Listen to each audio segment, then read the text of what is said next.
অধীরের সাথে বেইমানি করল খড়গের সোনিয়ারা। শেষমেশ অধীরকে সরিয়েই দিলেন প্রদেশ কংগ্রেস পদ থেকে। প্রদেশ কংগ্রেসের নতুন সভাপতি নরমপন্থী শুভঙ্কর সরকার। মল্লিকার্জুন খড়গে সভাপতি হওয়ার পরে কংগ্রেসের প্রদেশ কমিটিগুলিতে সভাপতি পদে যে বদল হবে তার রাজনৈতিক মহলের অজানা ছিল না। বাংলার শেষ প্রদেশ কংগ্রেস সভাপতি পদে ছিলেন অধীর রঞ্জন চৌধুরী। প্রদেশ কংগ্রেস সভাপতি পদ থেকে অধীর চৌধুরীকে সরিয়ে দিল দিল্লি। শনিবার রাতে কংগ্রেসের তরফে ঘোষণা করা হয়েছে বাংলায় কংগ্রেসের নতুন সভাপতি হচ্ছেন শুভঙ্কর সরকার। কংগ্রেসের দলীয় সংবিধান অনুযায়ী নতুন সর্বভারতীয় সভাপতি নির্বাচিত হওয়ার পরেই প্রদেশ কংগ্রেসগুলিতে সভাপতি পদে রদবদল অনিবার্য হয়ে পড়ে। মল্লিকার্জুন খড়গে সভাপতি হওয়ার পরে কংগ্রেসের প্রদেশ কমিটিগুলিতে সভাপতি পদের যে বদল হবে তা রাজনৈতিক মহলের অজানা ছিল না। বাংলার শেষ প্রদেশ কংগ্রেস সভাপতি পদে ছিলেন বাংলার অধীর রঞ্জন চৌধুরী।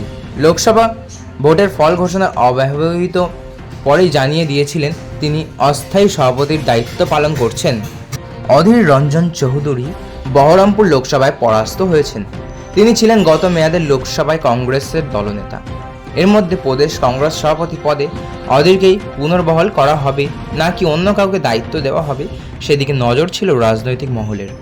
দেখা গেল অধীরকে সরিয়েই দিল দিল্লি, বদলে দায়িত্ব দিল শুভঙ্কর সরকারকে।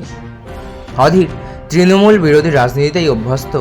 কংগ্রেস সূত্রে জানা যায় তিনি তার পরাজয়ের কারণ ব্যাখ্যা করতে গিয়ে স্বয়ং সোনিয়াকে বলে এসেছিলেন তাকে হারাতে গিয়ে তৃণমূল মুর্শিদাবাদের মাটিতে মেরুকরণের রাজনীতিকে অন্য পর্যায়ে নিয়ে গিয়েছিল। সংখ্যালঘু হিসেবে ভারতীয় ক্রিকেট দলের প্রাক্তন খ্যাতনামী ইউসুফ পাঠানকে গুজরাট থেকে উড়িয়ে আনা হয়েছিল। সেই মেরুকরণের কাছেই তিনি পরাস্ত হয়েছেন। রাজনৈতিক মহলে জল্পনা ছিল সর্বভারতীয় স্তরে বিজেপি বিরোধী শক্তির অন্যতম অক্ষ তৃণমূলকে কি বাংলায় বিলম্বিত করতে চাইবে কংগ্রেস। দেখা গেল তৃণমূল বিরোধী হিসাবে পরিচিত অধীরকে প্রদেশ কংগ্রেস সভাপতি পদে রাখলেন না সোনিয়ারা।